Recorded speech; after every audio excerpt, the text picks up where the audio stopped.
এটা নিয়ে আমরা ধ্যান করব। সেটা হচ্ছে কি, স্বর্গদূতের ভূমিকা কি কি আছে, স্বর্গদূতের ভূমিকা কি কি আছে, তার রোল কি কি আছে, সে কি করতে পারে। ঠিক আছে, সেই বিষয়গুলো আমরা আজকে ঈশ্বরের বাক্য থেকে দেখব এবং শিখব এবং সেখান থেকে জানব। আদি পুস্তক তার 24-7 পদের বিয়াংশে লেখা আছে, আব্রাহাম তার দাসকে ডাকলেন। কাকে ডাকলেন? তার দাসকে ডাকলেন। দাসকে ডেকে বলছে, আমার কাছে প্রতিজ্ঞা করো, প্রতিজ্ঞা করে আমি যে দেশে বাস করতাম, যে জাতি যে সমাজের মধ্যে বাস করতাম, ওই দেশ থেকে আমার ছেলের জন্য অর্থাৎ ইসাহাকের জন্য কি করো, একটা কন্যা নিয়ে আসো, একটা মেয়ে নিয়ে আসো, আমার ছেলের বিবাহ দিতে হবে। তো আব্রাহামের দাস বলছে, প্রভু না জানি আপনার দেশ থেকে, আপনার জাতির মধ্যে থেকে কেউ আমার সঙ্গে আসবে কিনা। আরে এটা কি সহজ কাজ? এটা সহজ কাজ কি না কঠিন কাজ? বাস্তব যদি ধরি, এটা কঠিন কাজ। কঠিন কাজ কি না? এই জন্য আব্রাহামের দাস আব্রাহামকে বলছে, প্রভু আমি না জানি আপনার ছেলের জন্য কোনো কন্যা আমার সঙ্গে বিশ্বাস করে আসবে কিনা আমি জানি না। আব্রাহাম প্রত্যুত্তরে বলছে, আমি যে বাবার সেবা করি, সেই বাবার একজন স্বর্গের দূত তোমার সঙ্গে সঙ্গে যাবে, আর তুমি যখন যাবে তুমি বিনা খালি হাতে ফিরে আসবে না। বাবা আমার জন্য এক উপযুক্ত কন্যাকে পাঠাবে, আর সেই কন্যাকে তুমি নিয়ে আসবে। হালেলুয়া, জোরে হালেলুয়া। আমাদের অনেক অভিজ্ঞতা রয়েছে, অনেক এক্সপিরিয়েন্স রয়েছে, অনেকের অভিজ্ঞতা রয়েছে। কারণ ছেলের জন্য বউ খুঁজতে খুঁজতে কালো চুল সাদা হতে লাগলো, এখন ছেলের বউ পাওয়া যাচ্ছে না, বহুত মুশকিল। কেউ কেউ বলে লাখো টাকা উড়িয়েছি আমার মেয়ের সম্বন্ধনের জন্য, ছেলের সম্বন্ধনের জন্য কি করেছি, লাখো টাকা উড়িয়েছি। কত টাকা চলে গেছে, হ্যাঁ 4-5টা ভোজ হয়ে যেত। কিন্তু খুঁজতে খুঁজতে খুঁজতে খুঁজতে হাত পড়লো তো পড়লো, একবার পচা আলুর উপরে হাতটা পড়ে গেল। এমন একটা আমার ঘরে এসেছে, বাবরে, না ছেলেকে শান্তি দেয়, না আমাকে শান্তি দেয়, না আমার কর্তাকে শান্তি দেয়। হ্যাঁ খালি দুঃখ আর দুঃখ দেখতে পাচ্ছি, সুখ দেখতে পাচ্ছি না। অনেক সময় আব্রাহামের দাসকে আব্রাহাম বলল, তুমি নিশ্চিত ভাবে আমার ছেলের জন্য যে কন্যার দরকার আছে, ওই কন্যা তুমি নিয়ে আসবে। কারণ কি, তুমি একা যাচ্ছ না, তোমার সঙ্গে সঙ্গে স্বর্গের দূত যাচ্ছে। হালেলুয়া, জোরে হালেলুয়া। স্বর্গের দূত কোথায় কোথায় কাজ করে দেখো। আর ঈশ্বরের বাক্যে লেখা আছে, যখন আব্রাহামের দাস আব্রাহামের কথা মানলেন, মানার পরে আর দেখা গেল সেই দাস গেল, গিয়ে কি করলো, রেবেকাকে সঙ্গে করে নিয়েই আব্রাহামের বাড়িতে ফিরে এলো। জোরদার তালিবাজি ঈশ্বরের মন্দির। আব্রাহামের দাস বউ খুঁজে গেছিল, বউটাকে সাথে করে নিয়ে ঘরে চলে এসেছে। কে সাহায্য করেছে? হ্যালো, কে সাহায্য করেছে? ঈশ্বরের দূত আব্রাহামের দাসকে সাহায্য করেছে। আজকের দিনে আমাদের ঘরে ছেলে মেয়েদের সম্বন্ধনের জন্য বহুত লম্বা সময় লেগে যায়। কারণটা কি? কাস্ট মিলছে না, মিলছে না। আর কি মিলছে না? কালার মিলছে না। কি মিলছে না? কাস্ট মিলছে না, কালার মিলছে না। কথা বুঝতে পারলি কিনা? আমার জাত মিলছে না, আমার কালার মিলছে না। তারপরে রূপ মিলছে না, রং মিলছে না, স্বাস্থ্য মিলছে না। আমি তো বহুত লম্বা, মানুষটা তো বহুত ভালো, কিন্তু আমার কাঁধ পর্যন্ত আসছে। হ্যাঁ, কাস্ট, কালার, রূপ, জাত, এইগুলো করতে করতে করতে করতে এমন পাহাড় আকার ধারণ হয়েছে, টাকার পরে টাকা খরচা হয়ে যাচ্ছে, কিন্তু ছেলের জন্য আর বউ পাওয়া যাচ্ছে না, আর মেয়ের জন্য ছেলে পাওয়া যাচ্ছে না, পাত্র পাত্রী পাওয়া যাচ্ছে না। প্রিয় ভাই বোন, আজকের দিনে আব্রাহামের মতো যদি যিশুর সঙ্গে আপনার রিলেশন ভালো আছে, আপনি কন্যা খুঁজতে যাবেন, আপনি একা যাবেন না, হাঁটু গাড়বে, প্রার্থনা করবে, ঈশ্বরের দূত তোমার সঙ্গে সঙ্গে যাবে। আর কথা বুঝতে পারবে কিনা? প্রিয় ভাই বোন, যদি ঈশ্বর আমাদের সঙ্গে আছে আর আমরা ঈশ্বরের সঙ্গে আছি, ঈশ্বরের দূত আমাদের সাহায্য করবে। কথা বুঝতে পারছি কিনা? যে সকল মায়েরা আপনারা ঈশ্বরকে জানেন, ছেলের জন্য বউ খোঁজার জন্য পাগল হওয়ার দরকার নাই, মেয়ের জন্য জামাই খোঁজার জন্য পাগল হওয়ার দরকার নাই। আব্রাহামের মতো ঈশ্বরের সঙ্গে রিলেশনটা ভালো করে নাও। ঈশ্বরের দূত তোমার সঙ্গে সঙ্গে যাবে, উপযুক্ত পাত্রী তোমার ঘরে এসে যাবে। হালেলুয়া, জোরে হালেলুয়া। আব্রাহামকে যেতে হয় নাই, আব্রাহামের স্ত্রীকেও যেতে হয় নাই। আব্রাহাম তার দাসকে পাঠিয়েছে, দাসের সাথে কি করেছে? রেবিকা চলে এসেছে। কি করে সম্ভব হলো? স্বর্গের দূত দাসের সঙ্গে গেছে। হালেলুয়া, জোরে হালেলুয়া। প্রিয় ভাই বোন, আজকের দিনে যদি ঈশ্বরের সঙ্গে আমার আপনার রিলেশন সম্পর্ক ভালো আছে, দরকার নাই থেকে আমরা প্রভুকে জেনেছি, আমাদের একটাই কাস্ট আছে, একটাই জাত আছে, একই প্রভু আছে, ঠিক আছে কিনা? এখন আমরা কাস্টের সঙ্গে কাস্ট মেলাবো না, কথা বুঝ। আমরা যারা সত্যময় প্রভুকে জেনেছি, আমরা কালার দেখবো না, কাস্ট দেখবো না, কথা বুঝতে পারছি কিনা? আমরা একটা বিষয় দেখব, যদি প্রভুকে ভালোবাসে ও প্রভুকে ভয় করে, ওই মেয়ে যদি আমার ঘরে আসবে, ও শুধু আমার ছেলেকে শান্তি দেবে না, ও আমার ছেলেকে সুখ দেবে না, ও তার সাথে সাথে আমাদের শ্বশুর শাশুড়ি আমাদের সুখ শান্তি দেবে। হালেলুয়া। বাপ বসি দিয়েছে, বড় ছেলের হাতে যেন ডান হাত পড়ে, ছোট ছেলের হাতে যেন বাঁ হাতটা পড়ে বলে বাপ বসি, মানে জোসেফ বসে গেছে, বসি দিয়েছে কাকে? তার বাবাকে, যাকবকে বসি দিয়েছে। ঈশ্বরের বাক্যে লেখা আছে, বড় ছেলের হাতে ডান হাত না গিয়ে ছোট ছেলের হাতে ডান হাত গেছে, আর বড় ছেলের হাতে বাঁ হাতটা গেছে। এইবার জোসেফ বলছে, বাবা এটা তো ঠিক নেই, ঠিক নেই, এটা তো পরম্পরা, হ্যাঁ পরম্পরা ধরে আসছে, ঠিক আছে না? আমরা পরম্পরাকে বহুত ভালোবাসি, তাই কিনা? হ্যাঁ, এই বড় ছেলের হাতে ডান হাত লাগা, ছোট ছেলের হাতে বাঁ হাত লাগা, এটা তো বিধি রয়েছে। জোসেফ বলছে, আমি জানি, ঠিক আছে না, কিন্তু এই কার্যটা আমার থেকে হচ্ছে না, ওখান থেকে নির্দেশ আছে। একে প্রভু আশীর্বাদ করেছে, ঠিক কথা, প্রচুর আশীর্বাদ করেছে, কিন্তু বড় থেকে ছোট আরো বেশি আশীর্বাদ পেতে চলেছে। তারপরে যাত্রা পুস্তক 23 অধ্যায় 23 পদ, যাত্রা পুস্তক 23 অধ্যায় 23 পদ, কে একজন 20 থেকে পড়ে দাও। যাত্রা পুস্তক 23 অধ্যায় 20 থেকে 23 পড়ো, জলদি করে, ভালো করে মনোযোগ দিয়ে শুনুন। দেখো, আমি পথে তোমাকে রক্ষা করিতে এবং আমি যে স্থান প্রস্তুত করিয়াছি, সেই স্থানে তোমাকে লইয়া যাইতে তোমার অগ্রে অগ্রে এক দূত প্রেরণ করিতেছি। হালেলুয়া, জোরে হালেলুয়া, জোরে হালেলুয়া। ঈশ্বর মোশেকে বললেন, আমি তোমাকে এবং আমার মনোনীত জাতি ইসরায়েল জাতি, তাদের জন্য আমি একটা বিধি, একটা নিয়ম, একটা কানুন তৈরি করছি। তোমরা পিছনে পিছনে যাবে, আমার দূত তোমাদের আগে আগে হাঁটবে। হালেলুয়া, জোরে হালেলুয়া। কেননা তিনি তোমাদের অধর্ম ক্ষমা করিবেন না, কারণ তাহার অন্তরে আমার নাম রহিয়াছে। তো দূতের অন্তরে কার নাম আছে? ঈশ্বরের নাম আছে, ঠিক আছে? স্বর্গের দূত থেকে আরো বেশি ভিআইপি ঈশ্বর আমাকে আপনাকে করেছে, ঠিক আছে কিনা? স্বর্গের দূত থেকে বেশি ভিআইপি ঈশ্বর কাকে করেছে? আমাকে আপনাকে করেছে। কারণ কি? আমার আপনার ভিতরে যিশুর নাম রয়েছে। হালেলুয়া, জোরে হালেলুয়া। আমার আপনার ভিতরে যিশুর জীবন রয়েছে। হালেলুয়া। আমার আপনার ভিতরে যিশুর স্বভাব রয়েছে। হালেলুয়া। যিশুর স্বভাব যার ভিতরে থাকবে, সমালোচনা করতে পারবে, নিন্দা করতে পারবে, ঝগড়া করতে পারবে, হিংসা করতে পারবে, বদলা নিতে পারবে, গলাগালি করতে পারবে, ফাটাফাটি করতে পারবে, মারামারি করতে পারবে? নাই।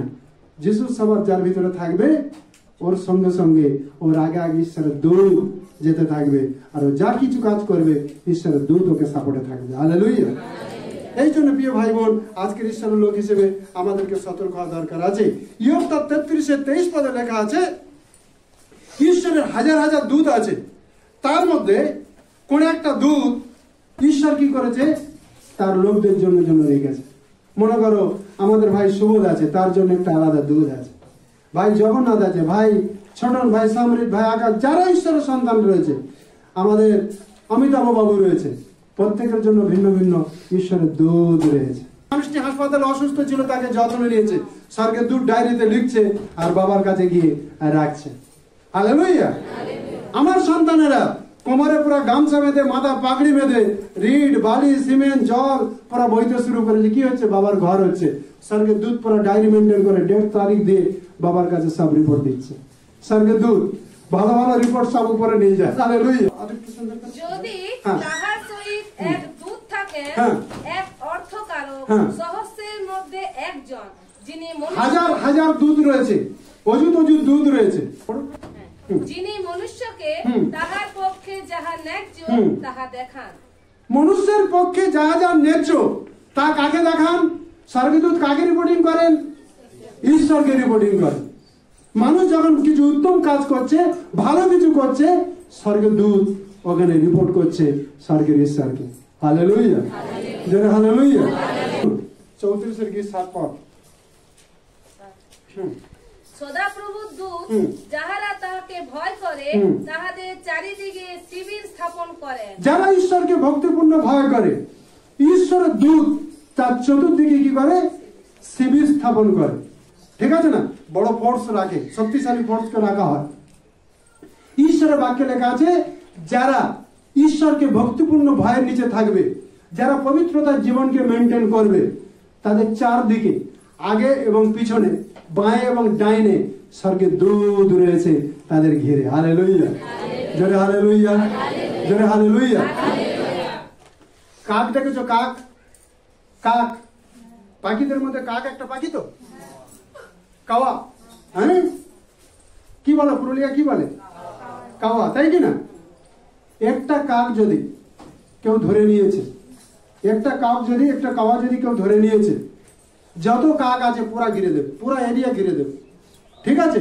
ওকে বন্দুক করো, ফায়ার করো, যা যা করো, আর কি কি ধমকা চমকা করো, কি কি ভয় দেখাবো, কাটবে না। কারণ কি? ও জানে আমাদের একটা দোস্ত ধরা পড়েছে, একে না ছাড়া পর্যন্ত বয়কট চলবে, ট্রেন চলবে না, বাস চলবে না। ঠিক আছে না? হ্যাঁ, পাবলিক যেমন বয়কট করে, একটা প্রাণী আর একটা প্রাণীর জন্য বয়কট করে। আমাদের বন্ধুকে ধরা পড়েছে, বন্ধু আগে ছাড়া পড়বে, তারপরে আমরা এখান থেকে কার্পু উঠাবো, না তো কার্পু চলতে থাকবে। ঠিক আছে কিনা? অনেক ভয় দেখানো হলো, কিন্তু কাক ভাইয়েরা যাচ্ছে না। যখন ওদের বন্ধুটাকে একটু ছেড়ে দিলেন, ওরা দেখলো একদম রাস্তা পরিষ্কার করে দিল, সঙ্গে সঙ্গে পুরো ক্লিয়ার হয়ে গেছে। হালেলুয়া, জোরে হালেলুয়া। প্রিয় ভাই বোন, আমি এবং আপনি যখন সর্বশক্তিমান ঈশ্বরের ভয় নিচে থাকি, স্বর্গের দূত বাহিনী এসে আমাকে আপনাকে পুরা বেষ্টন করে রাখে, খেয়াল করে, নজর রাখে, যেন ঠকন না লাগে, উচন না লাগে, কেউ ওর উপরে হামলা করতে না পারে। স্বর্গের দূত রক্ষা করে। হালেলুয়া। আমি বলছি ঈশ্বরের বাক্য বলছে, আরে বাক্যটি যেটা যদি বলছে ও কথাটা যদি না মানবো তাহলে কি মানবো? কিছু লাভ নাই। কারণ ঈশ্বরের বাক্যে লেখা আছে, আবার পড়ুন, ভালো করে মনোযোগ দিয়ে শুনুন। অনেকের কাছে হয়তো বাইবেল দয়া করে রাখবে, পড়বে। হ্যাঁ, সদাপ্রভুর দূত, সদাপ্রভুর দূত, ঈশ্বরের দূত। হ্যাঁ, যাহারা তাহাকে ভয় করে, যারা তাকে ভয় করবে, তাহাদের চারিদিকে, তাদের চারিদিকে শিবির স্থাপন করে, শিবির স্থাপন করে রেখেছে। আর তাহাদিওকে উদ্ধার করে। আর তাদেরকে কি করে? হ্যালো, কি করে? লেখা আছে, যারা ঈশ্বরের ভয়ের নিচে থাকে, স্বর্গের দূত বাহিনী দিয়ে পুরো ঘিরে দেয় আর তাকে রক্ষা করে এবং তাকে উদ্ধার করে। সাপ কেন? সাপের বাবা তোমাকে ছুঁতে পারবে না। কারণ কি? ঈশ্বরের দূত রক্ষাকারী বাহিনী ওখানে রয়েছে। এই জন্য প্রভুর লোক হিসেবে আমাদের অ্যালার্ট থাকা দরকার আছে। রাজা রেগে গেছে, সত্তর মহাশক আবেদনগরকে ধরেছে, হাত পা বেঁধেছে, হাত পা বেঁধে কি করেছে? ভয়ঙ্কর গরমে আগুনের মধ্যে ছেড়ে দিয়েছে। স্বর্গের দূত নেমে এসেছে, যত আগুন ছিল সব আগুনটাকে নিজে নিয়ে নিয়েছে। আর দেখতে পাচ্ছে আগুনের ভিতরতে কি করছে? একদম এয়ার কন্ডিশনের ঘরের লোকেরা, সত্তর মহাশক আবেদনগর, তিনজন মনে করুন, আমি উদাহরণস্বরূপ বলছি, প্রভু সেবক। ঠিক আছে না? এরা প্রভু সেবা করছে, প্রভুকে অনুসরণ করছে। রাজার ভিতরে জ্বলন হয়ে গেল, কেন আমি যেটা তৈরি করেছি আমার কাছে কেন প্রণাম করছে না? ওরা কেন স্বর্গের ঈশ্বরকে ডাকবে? আমার কথা কেন শুনছে না? বলে পুরো হাত পা এদেরকে বেঁধেছে, পা বেঁধেছে, হাতও বেঁধেছে, আর মোটা মোটা তাগড়া তাগড়া সেনারা এসেছে। মনে করো এরকম একটা সেনা, কত ভালো করে বোঝো। তিনজন প্রভু দাস প্রভু সেবা করছে। হ্যাঁ, তারপরে কি হয়েছে? রাজার কথা শুনছে না বলে মনের ভিতরে রাজার তো বহুত রাগ এসেছে। সেনাকে বলে দিল, চলো এদের সব হাত পা বাঁধো। আগুন পুরো বাড়ি দেওয়া হয়েছে। আর একটা বীর সেনাকে নিয়ে এসেছে, নিয়ে এসে বলছে, তুমি পুরো হিরোর মতো আছে, সবগুলোকে নাও, আগুনে ফেলতে যাও। আগুনে ফেলতে গেছে, ওই আগুনের তাপ এসে কি করছে? ওই সেনাটাকে পুরো কবজা করে নিয়েছে। সেনা বাঁচতে পারেনি, সেনা চলে গেছে। কিন্তু প্রভু দাসদেরকে যখন ফেলে দিয়েছে, চলো ঘোরো, তিনজন পরপর লাইন দিয়ে এটা গোল করে দেখো। মনে করো তিনজন প্রভু দাসকে ফেলে দিয়েছে, দেখতে পাচ্ছে আগুনের ভিতরে চারজন হিরোর মতো পুরো আনন্দের সঙ্গে সঙ্গে ঘুরছে। Hallelujah, hallelujah. রাজা চেয়েছিল এদের প্রাণে মারবে বলে, রাজা তো প্রাণে মারতে পারেনি। স্বর্গের দূত এসে পুরো আগুনকে কবজা করেনি। ঈশ্বর সন্তানকে যখন বাঁচালো, তোমরা সব চলে এসো। যখন আগুন থেকে বার করে এনেছে, শুকছে, কারোর গায়ে আগুনের গন্ধ নাই। শরীরের কাপড় আগুন পড়ে নাই, মাথার চুল আগুনও পড়ে নাই। রাজা সংবিধানটাকে বদলে দিয়েছে, দিয়ে বলছে আজকের থেকে সদ্যক মহাশয় আবেদনগর যে ঈশ্বর আরাধনা করে সব দেশের মানুষ এই ঈশ্বরের আরাধনা করবে, আর ওই ঈশ্বরের লোকদের বিরুদ্ধে কথা বলবে তাদেরকে ঈশ্বরের দূত আমাদের সঙ্গে সঙ্গে আছে। দানিয়েলের বিরুদ্ধে ষড়যন্ত্র করে সিংহের মুখে ফেলে দেওয়া হয়েছে। ঈশ্বরের বাক্যে লেখা আছে সিংহ গণ ছিল, সিংহ মুখে দানিয়েল যাওয়ার আগেই স্বর্গের দূত এসে গেছে, সবগুলোকে মুখ বন্ধ করেছে। বন্ধ করে বোঝায় 1 সপ্তাহ ফাস্টিং কর, হ্যাঁ আমার দাসকে খাওয়ার জন্য বহুত ইচ্ছা হয়েছে না, ওরা সব মুখ বন্ধ করে দিয়েছে। আর স্বর্গের দূতের সাথে দানিয়েল পুরো রাত্রে মিটিং চলছে, ঠিক আছে কিনা? রাত্রে কি চলছে? কোথায় মিটিং করছে? রাজ সিংহাসনে না, সিংহের কাঁধে মিটিং করছে। সারা রাত ঘুমাতে পারে না। কে ঘুমাতে পারে না? ওই রাজা ঘুমাতে পারেনি যে প্রভু দাসকে সিংহের মুখে ফেলে দিয়েছে। এসেছে, এসে জিজ্ঞাসা করছে, হে জীবন্ত ঈশ্বরের সেবক দানিয়েল, কি হলো? সিংহ খেলো নাকি তুমি আজও জীবিত আছো? দানিয়েল সিংহের খাত থেকে রাজার জন্য প্রার্থনা করছে, রাজা আপনার আয়ু বেড়ে যাক, আপনি লম্বা বেঁচে থাকুন। আমার ঈশ্বর স্বর্গের দূত পাঠিয়ে আমাকে রক্ষা করেছে, সিংহগণ আমাকে ক্ষতি করতে পারেনি। কারণ কি? আমি আপনার সাক্ষাতে নির্দোষ আছি, স্বর্গের ঈশ্বরের সাক্ষাতে নির্দোষ আছি। যদি ঈশ্বরের দৃষ্টিতে আপনি নির্দোষ আছেন, এই জগতে কোন অন্ধকার শক্তি আপনাকে হজম করতে পারবে না। হালেলুয়া! কোন অন্ধকার শক্তি আপনাকে হজম করতে পারবে না। বাইবেলে লেখা আছে সমুদ্র পথে যখন বিরাট ভয়ঙ্কর তুফান এসে গেল, ঈশ্বরের বাক্যে লেখা আছে পুরো জাহাজ খালি করে, জাহাজে কোটি কোটি টাকা, লক্ষ লক্ষ টাকার মাল সব সমুদ্রে ফেলে দিল। লোকেদের এবার জীবন ধপধপ করছে, জীবনটা চলে যাবে। স্বর্গের দূত এলো, পৌলের সঙ্গে সাক্ষাৎ করলো, বললো পৌল যত লোক জাহাজ আছে সবগুলোকে তোমার হাতে আমি দিয়েছি, সবগুলোকে সাহস দাও, সবকে উৎসাহিত করো, বলো মানের যা ক্ষতি হয়েছে হয়েছে, কোনো কারোর জীবন ক্ষতি হবে না। প্রভু দাস নির্দেশ দিতে সবাই উৎসাহতে পেল। আর বাস্তবিক সমুদ্র কাউকে মারতে পারলো না, ডাঙায় উঠে গেছে, কনকনে ঠান্ডা, জল সাঁতরে সাঁতরে উপরে উঠেছে। আর কি করেছে? সেখানে বর্বর জাতি থাকতো। বর্বর জাতি বলো, বোঝো? বর্বর, হ্যাঁ, একদম বর্বর নিষ্ঠুর লোকেরা থাকতো। মানুষ মানুষের মাংস খেত, নরখাদক বর্বর লোকেরা থাকতো। ঈশ্বরের বাক্যে লেখা আছে প্রভুর লোকদেরকে এত সুন্দর যত্ন করলো, বিরানি নিয়ে নয়। ঈশ্বরের বাক্যে লেখা আছে তারা শুকনো শুকনো কাঠ জড়ো করে কাঠের আগুন দিয়ে, একটা মানুষ যখন ঠান্ডা ঠট ঠট ঠট করে কাঁপছে, কি দরকার আছে ওই সময়টা? কি দরকার আছে? কি দরকার আছে বলো? আরে বলো না ভাই, আগুন দরকার আছে। আগুন দরকার আছে কিনা? ঈশ্বরের বাক্যে লেখা আছে বর্বর জাতিরা প্রভু দাসকে এত যত্ন নিল, ঈশ্বরের জাহাজ থেকে যারা রক্ষা পেল তাদেরকে এত যত্ন নিল। পৌল আনন্দের সঙ্গে, পৌল বলল আরে এরা অপরিচিত লোক, এরা এরকম ভাবে আমাদেরকে আগুন দিয়ে যত্ন নিচ্ছে, চলো আমি একটা কাঠের বোঝা নিয়ে আসি। হ্যাঁ, একটা শুকনো কাঠের বোঝা ছিল, ওখান থেকে তুলে এনেছে, নিয়ে যখন আগুনে দিয়েছে, পৌল তো বুঝতে পারেনি, আনন্দের সঙ্গে নিয়ে এসেছে। আর ওই কাঠের বোঝার ভিতরে কি ছিল? একটা কাল কেউটে ছিল। কি ছিল? আরে চিতিমিতি নয়, কাল কেউটে না। কাল কেউটে কি করেছে? এখানটাকে ছবল দিয়ে, এমন ছবল দিয়ে রেখেছে, ও শার্টটাকে আমার ধুলছে, ঠিক আছে কিনা? আর পৌল কি করলো? আগুনে ফেলে দিয়েছে, সবটা পুড়ে মরে গেছে। আর যত লোক জাহাজ থেকে উঠেছিল সব বলছে যদি এর ঈশ্বর জাহাজ থেকে কে বাঁচালো, সমুদ্রের তুফান থেকে বাঁচালো, কিন্তু ডাঙাতে কেউটে সব ছবল দিয়েছে, নিশ্চিত ভাবে কিছুক্ষণের মধ্যে ফুলে পড়বে ও মরে যাবে। কেউটে সবের বিষ কাউকে বাঁচায় না। ঈশ্বরের বাক্যে লেখা আছে যখন ঘন্টার পর ঘন্টা পার হয়ে যাচ্ছে, দেখতে পাচ্ছে পৌল যেরকম ছিল সেরকম আছে, তখন সব লোক বুঝতে পারলো ইনি এখানকার নয়, ওখানকার হিরো আছে।